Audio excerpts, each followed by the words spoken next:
കൂലി ചെയ്ത് അർഹമായ പ്രതിഫലം നൽകി അനുഗ്രഹിക്കുമാറാവട്ടെ. പ്രിയപ്പെട്ടവരെ, പെരുന്നാൾ സന്തോഷത്തോടൊപ്പം അള്ളാഹുവിന്റെ തൃപ്തി കൂടി നേടുവാനുള്ള ഒരവസരമാണ് യഥാർത്ഥത്തിൽ നമുക്ക് കൈവന്നിട്ടുള്ളത്. നമുക്കറിയാം, ഏറ്റവും പ്രധാനം പെരുന്നാൾ സുദിനങ്ങളിൽ, പെരുന്നാളിന്റെ അതുപോലെ തന്നെ അയ്യാമു തശ്രീഖിന്റെ 11, 12, 13 വരുന്ന ദിവസങ്ങളിലൊക്കെ നമ്മൾ ശ്രദ്ധിക്കേണ്ട ഏറ്റവും പ്രധാനപ്പെട്ട ഒരു കാര്യം കുടുംബ സന്ദർശനം തന്നെയാണ്. അതുപോലെ തന്നെ ബന്ധങ്ങൾ ഊഷ്മളമാക്കുവാനും അറ്റുപോയിട്ടുള്ള ബന്ധങ്ങൾ കൂട്ടിച്ചേർക്കുവാനും വിട്ടുവീഴ്ചകൾ ചെയ്യാനും പിണക്കങ്ങൾ തീർക്കാനും നമ്മൾ മുന്നോട്ട് വരേണ്ടതുണ്ട്. ചില ആളുകളോടൊക്കെ ചില ആളുകൾക്ക് മിണ്ടാത്ത പിണക്കമാണ്. ചില കാര്യങ്ങൾക്ക്, നിസാരപ്പെട്ട കാര്യങ്ങൾക്ക് തമ്മിൽ തെറ്റി നടക്കുന്ന, കണ്ടാൽ മിണ്ടാത്ത, സലാം പറയാത്ത, പരസ്പരം പുഞ്ചിരിക്കാത്ത, കാര്യങ്ങൾ അന്വേഷിക്കാത്ത അവസ്ഥയിലേക്ക് കാര്യങ്ങൾ പോയിട്ടുണ്ട് എങ്കിൽ അത് ഇന്നത്തോടു കൂടി നമ്മൾ അത് ശരിയാക്കണം. അതിനാണ് പെരുന്നാൾ. അല്ലാത്തവർക്ക് പെരുന്നാളില്ല. അതുകൊണ്ട് തന്നെ ആ കാര്യം നമ്മൾ പ്രത്യേകം ശ്രദ്ധിക്കണമെന്ന് എന്റെ സഹോദരങ്ങളോട് ആമുഖമായി ഉണർത്തുകയാണ്. അല്ലാത്തവനൊരു ആഘോഷമില്ല. കാരണം ഇന്നമൽ മുഅ്മിനൂന ഇഖ്വ, തീർച്ചയായും സത്യവിശ്വാസികളായ നമ്മൾ സഹോദരങ്ങളാണ്. അല്ലാഹു സുബ്ഹാനഹു വ തആല നമുക്കിടയിൽ വജഅല ബൈനകും മവദ്ദതൻ വറഹ്മ എന്ന് പഠിപ്പിച്ചതുപോലെ നമുക്കിടയിൽ അല്ലാഹു സുബ്ഹാനഹു വ തആല അല്ലാഹുവിന്റെ ഇഷ്ടവും സ്നേഹവും നൽകണമെങ്കിൽ നമ്മൾ പരസ്പരം ഇഷ്ടപ്പെടുന്നവരായിരിക്കണം. സലാം പറഞ്ഞ് കൈകൊടുത്ത് പുഞ്ചിരിച്ച് കാര്യങ്ങൾ അന്വേഷിക്കുന്നവരായിരിക്കണം. തെറ്റി നടക്കുന്ന ഒരു സ്വഭാവം, പരസ്പരം പിണങ്ങി നടക്കുന്ന ഒരു സ്വഭാവം മുഅ്മിനീങ്ങളായ മുസ്ലിമീങ്ങളായ നമുക്ക് ഒരിക്കലും യോജിച്ചതല്ല. അത് എത്ര തന്നെ വലിയ തെറ്റായാലും, എന്തിന്റെ പേരിലുള്ള തെറ്റായാലും സഹോദരങ്ങൾ, അത് ഏറ്റവും പ്രധാനമാണ്. എങ്കിലേ അല്ലാഹു സുബ്ഹാനഹു വ തആല നമ്മുടെ പ്രവർത്തനങ്ങൾ സ്വീകരിക്കുകയുള്ളൂ, ജീവിതത്തിൽ നന്മകൾ ഉണ്ടാവുകയുള്ളൂ. നോക്കൂ നിങ്ങൾ, സിലത്തുർ റഹിം വഹസ്നുൽ ഖുൽഖ് വഹസ്നുൽ ജിവാരി വയഅമുറുന ദിയാർ, ഈ കാര്യങ്ങളൊക്കെ കുടുംബ ബന്ധം ചേർക്കുകയും സൽസ്വഭാവം കാണിക്കുകയും അയൽവാസികളോട് നന്നായി പെരുമാറുകയും നമ്മുടെ ബന്ധു വീടുകളിലേക്ക്, പരിചയക്കാരുടെ വീടുകളിലേക്കൊക്കെ സന്ദർശിക്കുകയും ചെയ്യുക എന്നുള്ളത് അത് പ്രവാചകൻ സല്ലല്ലാഹു അലൈഹി വസല്ലം പഠിപ്പിച്ചത് നമ്മുടെ ആയുസ് വർദ്ധിക്കുന്ന കാര്യങ്ങളിലാണ് അത് എണ്ണിയിട്ടുള്ളത്. ഇപ്പോൾ നിസാരപ്പെട്ട കാര്യങ്ങളല്ല കുടുംബ സന്ദർശനവും അയൽപക്കക്കാരോടുള്ള സ്നേഹവും നമ്മുടെ സുഹൃത്തുക്കളോട്, നമ്മുടെ ചങ്ങാതിമാരോടുള്ള ബന്ധവും ഒന്നും നിസാരപ്പെട്ട കാര്യങ്ങളല്ല എന്ന് മനസ്സിലാക്കുക. അതിന് നമ്മൾ ഈ സുദിനങ്ങൾ പ്രത്യേകം ശ്രദ്ധിക്കണം. ബലിപെരുന്നാൾ എന്ന് പറയുമ്പോൾ അത് ഹജ്ജുമായി ബന്ധപ്പെട്ട, ഈദുൽ അദ്ഹയുമായി ബന്ധപ്പെട്ട ആഘോഷമാണ്. നമ്മുടെ ഹാജിമാർക്ക് സ്വീകാര്യയോഗ്യമായ ഹജ്ജും ഉംറയും ഒക്കെ നിർവഹിക്കാൻ അല്ലാഹു സുബ്ഹാനഹു വ തആല തൗഫീഖ് നൽകുമാറാകട്ടെ. ഈ പ്രദേശത്ത് നിന്നും നമ്മുടെ പരിചയത്തിലുള്ള, നമ്മുടെ നാട്ടിലും ഒക്കെയുള്ള ഒരുപാട് ആളുകൾ ഹജ്ജ് നിർവഹിക്കാൻ വേണ്ടി, ഉംറ നിർവഹിക്കാൻ വേണ്ടി അവിടെ എത്തിച്ചേർന്നിരിക്കുകയാണ്. അല്ലാഹു സുബ്ഹാനഹു വ തആല അവർക്കൊക്കെ അത് സ്വീകരിച്ചുകൊണ്ട് അർഹമായ പ്രതിഫലം നൽകി അനുഗ്രഹിക്കുമാറാവട്ടെ. നമ്മുടെയൊക്കെ അതിലുള്ള ആഗ്രഹങ്ങളെ അല്ലാഹു സുബ്ഹാനഹു വ തആല സഫലീകരിച്ചു നൽകുമാറാകട്ടെ. നോക്കൂ നിങ്ങൾ, ഇബ്രാഹിം നബി അലൈഹിസ്സലാത്തു വസ്സലാമിനെ പരാമർശിക്കുന്ന ആയത്തുകൾ വിശുദ്ധ ഖുർആനിൽ ഒരുപാട് സ്ഥലങ്ങളിൽ അല്ലാഹു സുബ്ഹാനഹു വ തആല കൊണ്ടുവന്നിട്ടുണ്ട്. അവിടെയൊക്കെ എടുത്തു പറഞ്ഞ ഒരു സംഗതി എന്താണെന്നോ, വലം യക്കു മിനൽ മുശ്രിക്കീൻ, വലം യക്കു മിനൽ മുശ്രിക്കീൻ, അദ്ദേഹം തീർച്ചയായും മുശ്രിക്കുകളിൽ പെട്ടവനായിരുന്നില്ല, മുശ്രിക്കായ സ്വഭാവത്തോടു കൂടി ആയിരുന്നില്ല ഇബ്രാഹിം നബി അലൈഹിസ്സലാം ജീവിച്ചത് എന്നുള്ളതാണ്. അത് അടിവരയിടേണ്ട പോയിന്റാണ്, നമ്മൾ കൃത്യമായി മനസ്സിലാക്കേണ്ടതാണ്. കാരണം ശിർക്കിനെതിരെ പടവെട്ടിയ ഒറ്റയാൾ പട്ടാളമായിരുന്നു ആര്? ഇബ്രാഹിം നബി അലൈഹിസ്സലാത്തു വസ്സലാം. ഹജ്ജിന്റെയും ഉംറയുടെയും തൽബിയത്തിന്റെയും പെരുന്നാളിന്റെയും ഒക്കെ തക്ബീർ ധ്വനികൾ മുഴങ്ങുമ്പോൾ അതിൽ പ്രധാനമായിട്ടും അടങ്ങിയിട്ടുള്ളത് എന്താണ്? ഈ തൗഹീദിന്റെ മന്ത്രമാണ്. ലബ്ബൈക അല്ലാഹുമ്മ ലബ്ബൈക ലബ്ബൈക ലാ ശരീക ലക ലബ്ബൈക ഇന്നൽ ഹംദ വന്നിഅമത ലക വൽ മുൽക് ലാ ശരീക ലക എന്ന് പറയുമ്പോൾ അല്ലാഹു സുബ്ഹാനഹു വ തആല പറഞ്ഞ, അല്ലാഹു വിളിച്ച വിളിക്ക് ഉത്തരം നൽകി അവിടെ എത്തുന്ന ഹാജിമാരും അതുപോലെ തന്നെ അവിടെ എത്തുന്ന ആളുകളും അവിടെ ചൊല്ലുന്ന ആ തക്ബീർ അല്ലെങ്കിൽ ആ തൽബിയത്ത്, അള്ളാഹുവിനെ പുകഴ്ത്തിക്കൊണ്ടുള്ള ആ വാക്കുകളിലൊക്കെ ധ്വനിച്ചു നിൽക്കുന്നത് എന്താണ്? അള്ളാഹുവാണ് വലിയവൻ, അള്ളാഹുവിന്റെ വിളിക്ക് ഉത്തരം നൽകി ഇതാ ഞങ്ങൾ വന്നിരിക്കുന്നു, നിനക്കൊരു പങ്കുകാരനുമില്ല, നിനക്കൊരു പങ്കുകാരനുമില്ല. തീർച്ചയായും സ്തുതികളെല്ലാം അനുഗ്രഹങ്ങളെല്ലാം നിനക്കാണ്, നിന്നിൽ നിന്നാണ്. വൽ മുൽക്, നിനക്കാണ് രാജാധിപത്യം. ലാ ശരീക ലക്, അള്ളാഹുവിന് ഒരു പങ്കുകാരനുമില്ല. അത് തന്നെയാണ് ഇസ്ലാമിന്റെ ഏറ്റവും അടിസ്ഥാനപരമായിട്ടുള്ള അതിന്റെ കാതലും അതിന്റെ ഏറ്റവും പ്രധാനപ്പെട്ട സംഗതിയും. അറഫയിൽ ഇന്നലെ നമ്മൾ ഇമാം നടത്തിയിട്ടുള്ള അവിടുത്തെ ഖുതുബയിൽ ഇഹപര വിജയത്തിന്റെ മാനദണ്ഡം തഖ്വ കൈവരിക്കലാണ് എന്ന് അദ്ദേഹം പറഞ്ഞത് നമ്മൾ മറക്കാതിരിക്കുക. നമ്മുടെ ജീവിതത്തിൽ അള്ളാഹുവിനെ സൂക്ഷിച്ചുകൊണ്ട് ജീവിക്കുക എന്നുള്ളത് തന്നെയാണ് ഈ ലോകത്തും പരലോകത്തും വിജയിക്കാനുള്ള ഏറ്റവും പ്രധാനപ്പെട്ട കാര്യം. തഖ്വയുടെ ഏറ്റവും പ്രധാനപ്പെട്ട കാര്യം അത് തൗഹീദാണ് എന്നുള്ളത് നമുക്ക് എല്ലാവർക്കും അറിയാവുന്ന കാര്യമാണ്. തൗഹീദില്ലാത്ത ഒരു മനുഷ്യനെ സംബന്ധിച്ചിടത്തോളം അവന്റെ ജീവിതത്തിലെ ഒരു പ്രവർത്തനവും അല്ലാഹു സുബ്ഹാനഹു വ തആല സ്വീകരിക്കുകയില്ല. പ്രിയപ്പെട്ടവരെ, എന്താണ് തൗഹീദ്? എന്തിനെയാണ് തൗഹീദ് എന്ന് പറയുന്നത്? ലോകത്തെ മുഴുവൻ സൃഷ്ടിച്ച് പരിപാലിക്കുന്നവനും നിയന്ത്രിക്കുന്നവനും എല്ലാ അനുഗ്രഹങ്ങളുടെയും ഉടമയും ദാതാവുമായിട്ടുള്ളവൻ അള്ളാഹു മാത്രമാണ് എന്നും അവന് സൃഷ്ടികളോട് അങ്ങേയറ്റം പടച്ച റബ്ബ് സൃഷ്ടികളായ നമ്മോട് അങ്ങേയറ്റം കരുണയും കൃപയും ഉള്ളവനാണെന്നും അവരുടെ എല്ലാ ആഗ്രഹങ്ങളും സാക്ഷാത്കരിച്ചു കൊടുക്കുന്നത് പടച്ച റബ്ബാണ് എന്നും അള്ളാഹുവിന് മാത്രമേ അതിന് കഴിയൂ എന്നും അതിനാൽ നമ്മുടെ എല്ലാ പ്രശ്നങ്ങളും മുഴുവൻ പ്രശ്നങ്ങളും അവനിൽ അർപ്പിച്ച് അള്ളാഹുവിനോട് അവതരിപ്പിച്ച് അള്ളാഹുവിനോട് മാത്രം പ്രാർത്ഥിച്ച് അവനെ മാത്രം ആരാധിച്ച് അള്ളാഹുവിനോട് മാത്രം സഹായം തേടി അവനിൽ മാത്രം ഫലമേൽപ്പിച്ചുകൊണ്ട് ജീവിക്കുന്നതിനെയാണ് തൗഹീദ് എന്ന് പറയുന്നത്. അതിന് ഘടകവിരുദ്ധമായി അതിൽ നിന്ന് ആർക്കെങ്കിലും ഈ പറഞ്ഞ കാര്യങ്ങളിൽ, ഞാൻ നേരത്തെ പറഞ്ഞ കാര്യങ്ങളിൽ ആർക്കെങ്കിലും പങ്കുണ്ട് എന്ന് വിശ്വസിച്ചാൽ അത് ശിർക്കാണ്, അത് ബഹുദൈവ ആരാധനയാണ്. അള്ളാഹു അല്ലാത്ത അള്ളാഹുവിന്റെ സൃഷ്ടികളിലേക്കുള്ള ശിർക്കാണ്. എന്താണ് ശിർക്ക് ചെയ്താൽ മനുഷ്യന്റെ അവസ്ഥ? ശിർക്ക് ചെയ്തൊരു മനുഷ്യനെ സംബന്ധിച്ചിടത്തോളം ശിർക്ക് ചെയ്തൊരു മനുഷ്യൻ എനിക്ക് കുട്ടിയുണ്ടായത് പടച്ച റബ്ബ് നൽകിയതാണെന്ന് വിശ്വസിക്കാതെ ഏതെങ്കിലും ദർഗയിൽ പോയിട്ടാണെന്ന് ഒരു മനുഷ്യൻ വിശ്വസിച്ചാൽ അവൻ ശിർക്ക് ചെയ്തു. അവന് അല്ലാഹു സുബ്ഹാനഹു വ തആല സ്വർഗ്ഗം നിഷിദ്ധമാക്കും, നരകം നിർബന്ധമാക്കും. അതുപോലെ തന്നെ എന്റെ മനസ്സിലുള്ള ആഗ്രഹം അള്ളാഹു അല്ലാത്ത വേറെ ഔലിയാക്കൾക്ക് അള്ളാഹുവിന്റെ പ്രത്യേകമായ അള്ളാഹു കഴിവ് കൊടുത്ത കഴിവ് കൊണ്ട് അവർക്ക് അത് അറിയാൻ കഴിയുമെന്ന് ഒരു മനുഷ്യൻ മനസ്സിൽ വെറുതെ വിചാരിച്ചാൽ അവന് ശിർക്ക് ചെയ്തു, അവന്റെ എല്ലാ പ്രവർത്തനങ്ങളും ഒഴിഞ്ഞുപോയി എന്നുള്ളതാണ്. സഹോദരങ്ങളെ, അതുകൊണ്ട് തന്നെ വളരെ കൃത്യമായി നമ്മൾ മനസ്സിലാക്കണം. ഞാൻ ഈ പറഞ്ഞ കാര്യങ്ങളിൽ അവന്റെ മനസ്സിൽ, ഒരു മനുഷ്യന്റെ മനസ്സിൽ അല്ലെങ്കിൽ ഒരു മനുഷ്യൻ അത് ആണാവട്ടെ പെണ്ണാവട്ടെ അവന്റെ മനസ്സിൽ നിന്ന് വിചാരിച്ചാൽ മതി, ഇത് പടച്ച റബ്ബിൽ നിന്ന് കിട്ടുന്ന എന്തൊരു സംഗതി വേറെ എന്തെങ്കിലും കിട്ടുമെന്ന് മനസ്സിൽ വിചാരിച്ചാൽ തന്നെ ശിർക്കായി.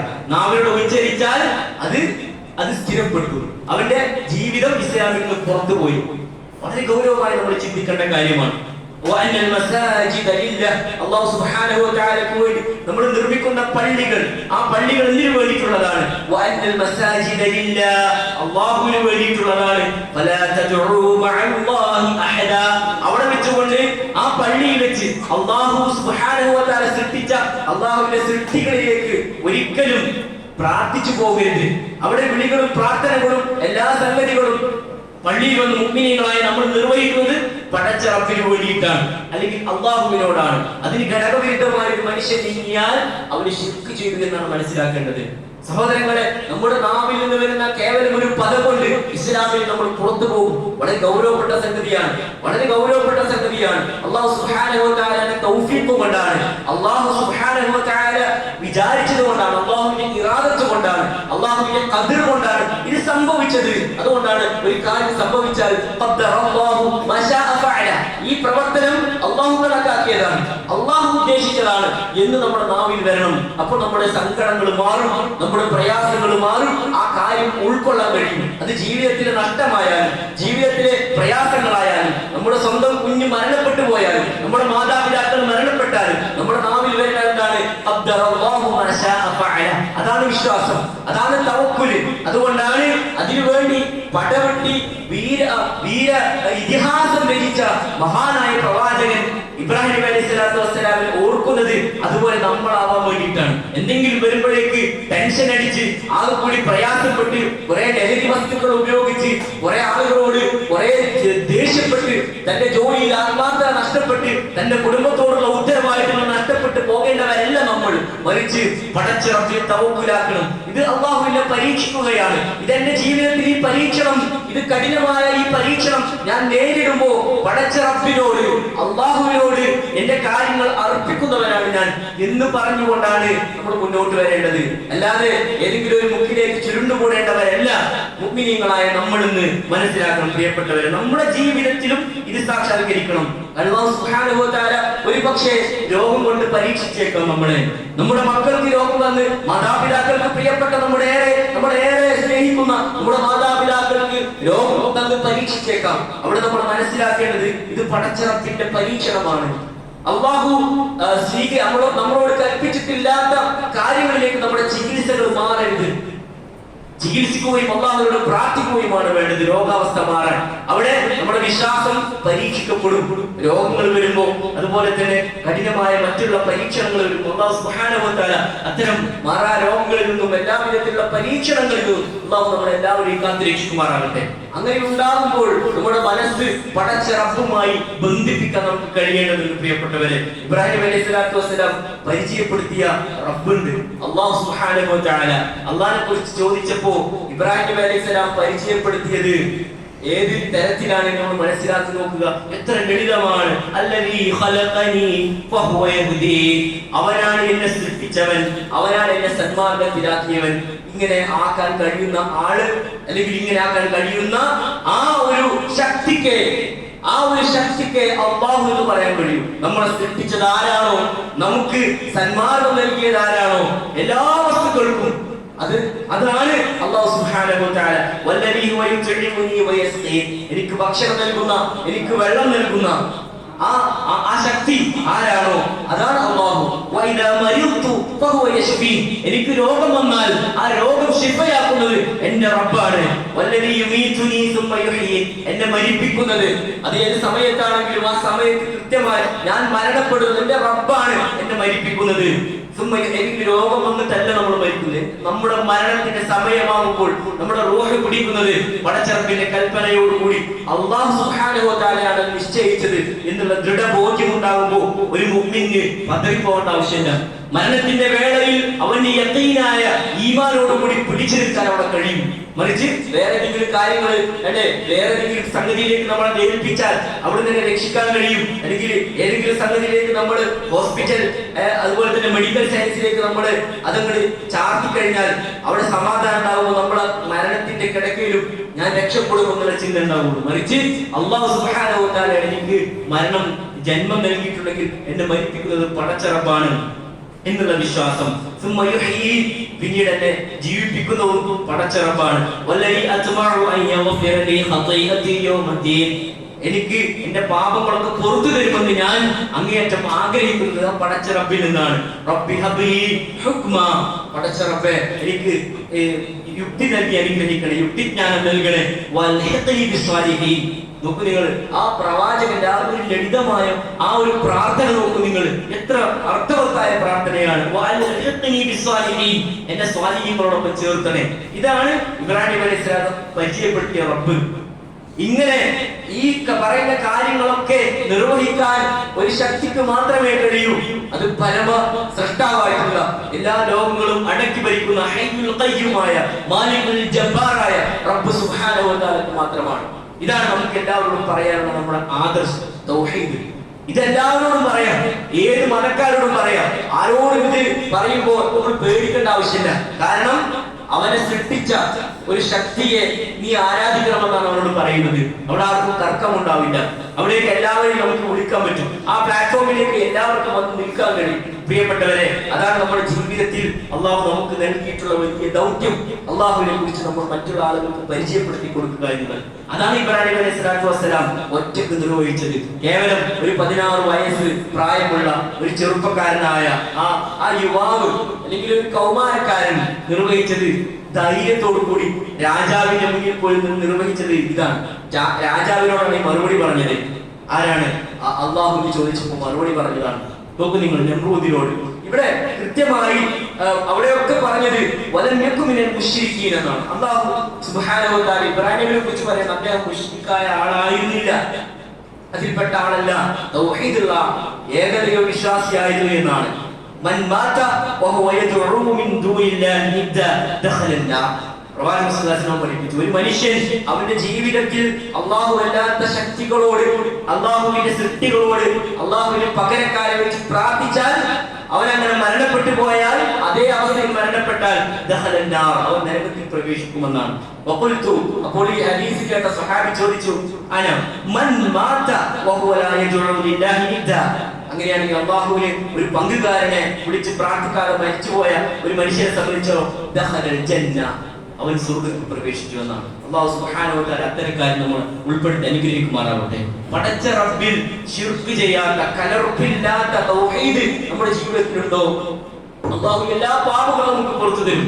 എത്ര തന്നെ പാപങ്ങൾ ചെയ്താലും അതൊക്കെ റബ്ബ് പുറത്തു തരും. പക്ഷേ പൊറുക്കണമെന്നുള്ള നിയ്യത്ത് എന്താണെന്നോ, നിബന്ധന എന്താണോ, നമ്മൾ തൗഹീദുള്ള ആൾക്കാരായിരിക്കണം, നമ്മുടെ തൗഹീദുള്ളവരായിരിക്കണം. അല്ലെങ്കിൽ നമ്മുടെ എല്ലാ പ്രവർത്തനങ്ങളും പൊളിഞ്ഞു പോകുമെന്നാണ് പ്രവാചകൻ സ്വല്ലല്ലാഹു അലൈഹി വസല്ലമയിലൂടെ അല്ലാഹു സുബ്ഹാനഹു വ തആല നമ്മളെ പഠിപ്പിച്ചത്. ഈ പദവിയിലെത്തിയത് കൊണ്ടാണ്, ജീവിത പരീക്ഷണങ്ങളിൽ വിജയിച്ചത് കൊണ്ടാണ് ഇബ്രാഹിം അലൈഹിസ്സലാത്തു വസ്സലാം വ്യത്യസ്തനായത് മറ്റുള്ള പ്രവാചകന്മാരെക്കാൾ.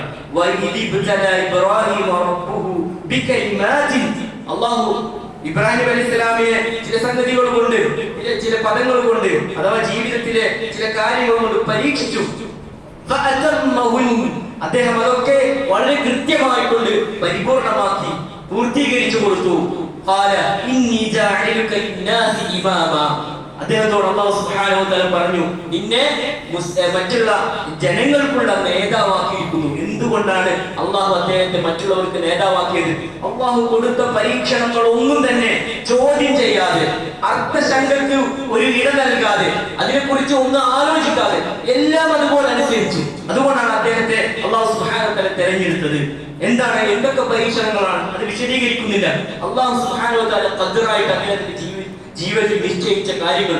രണ്ടാമത്, അള്ളാഹു പറഞ്ഞിട്ടുള്ള എല്ലാ കൽപ്പനകളും, എല്ലാ വിരോധങ്ങളും അള്ളാഹു അത് പറഞ്ഞതുപോലെ അദ്ദേഹം തന്റെ ജീവിതത്തിൽ അത് പ്രാവർത്തികമാക്കി. നോക്കൂ നിങ്ങൾ, അദ്ദേഹം ആ ചെറിയ പ്രായത്തിൽ നാട്ടിൽ നിന്ന് പുറത്താക്കപ്പെട്ടു. അതുപോലെ തന്നെ മക്കളില്ലാതെ പരീക്ഷിക്കപ്പെട്ടു. ജീവിത സായാഹ്നത്തിൽ കിട്ടിയ മകനെയും കുടുംബത്തെയും ആ മക്ക എന്ന പ്രദേശത്ത് ആൾതാമസമില്ലാത്ത സ്ഥലത്ത് ഉപേക്ഷിക്കാൻ വേണ്ടി പറഞ്ഞു. പിന്നീട് കുഞ്ഞ് വളർന്നപ്പോൾ അതിനെ അറുക്കാൻ വേണ്ടി പറഞ്ഞു. 80 വയസ്സ് ആ വർഷത്തെ കാത്തിരിപ്പിന് ശേഷം ജീവിതത്തിൽ പ്രതീക്ഷയും കുളിരുമായിട്ടുണ്ടായ ആ കുഞ്ഞാണോ, അതല്ല, അത് നൽകിയ റബ്ബാണോ വലുത് എന്ന് അദ്ദേഹത്തെ പരീക്ഷിച്ചു. അദ്ദേഹത്തെ അല്ലാഹു പരീക്ഷിച്ചു. പ്രവാചകനായതുകൊണ്ട്, വഹയുള്ളത് കൊണ്ട് അവിടെ അദ്ദേഹം തീരുമാനിച്ചു, പടച്ച റബ്ബാണ് വലുത് എന്നുള്ളത്. അതാണ് അല്ലാഹു അക്ബർ, അല്ലാഹു അക്ബർ എന്ന് അദ്ദേഹം അതിന് മറുപടി കൊടുത്തു. പക്ഷേ വലിയ പരീക്ഷണത്തിൽ അവിടെ പിതൃവികാരമുണ്ടാക്കി പിന്തിരിപ്പിക്കാൻ ശ്രമിച്ചു പിശാച്. കല്ലെറിഞ്ഞ് പിശാചിനെ ആട്ടിയകറ്റി കൽപ്പന നടപ്പാക്കാൻ വേണ്ടി ഒരുങ്ങുമ്പോഴാണ് ഇബ്രാഹിം നീ വിജയിച്ചിരിക്കുന്നെന്ന് പറഞ്ഞ് അതിന് പകരമായി കൊണ്ട് ബലി നൽകാൻ വേണ്ടി ആടിനെ നൽകിയത്.